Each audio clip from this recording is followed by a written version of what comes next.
The 10-minute rule says that you can give in to any distraction, any distraction. Maybe it's smoking that cigarette if you're trying to quit. Maybe it's eating that piece of chocolate cake if you're on a diet. Maybe it's checking social media, whatever it is, whatever distraction. You can give in to that distraction, but not right now. You can give in 10 minutes. Don't misunderstand, not for 10 minutes. Sometimes people get it wrong. It's in 10 minutes. So what does that do? What that does is, we talked about psychological reactance earlier, and you asked, what do you do about psychological reactance?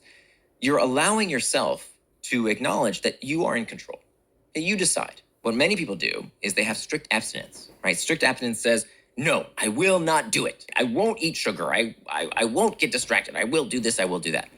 As opposed to saying, hey, I'm an adult. I can do whatever I want. I choose not to go off track for the next 10 minutes.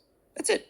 In 10 minutes, I can give into whatever I want. So now I'm in control. You know, the whole just say no technique, turns out, makes you ruminate and think about and have more discomfort around the thing you want, increasing these internal triggers. And that actually is what makes you give into that distraction. We know that with smoking, actually, it's very interesting. We're finding that nicotine is less and less part of the reason people get addicted to cigarettes. It's more about the rumination around, I want to smoke, but I can't. I want to smoke, but I shouldn't. I want to smoke. I want to smoke. I want to smoke. Fine. I'll finally smoke. Now I get relief. How do we know this? If you ask smokers, why do they smoke? The number one reason is relaxing.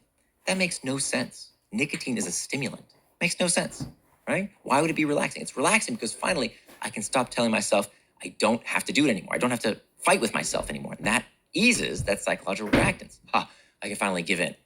So when you use this 10-minute rule and say, okay, I can give into that distraction in 10 minutes from now, what you're doing is you're establishing agency. Now you're in control.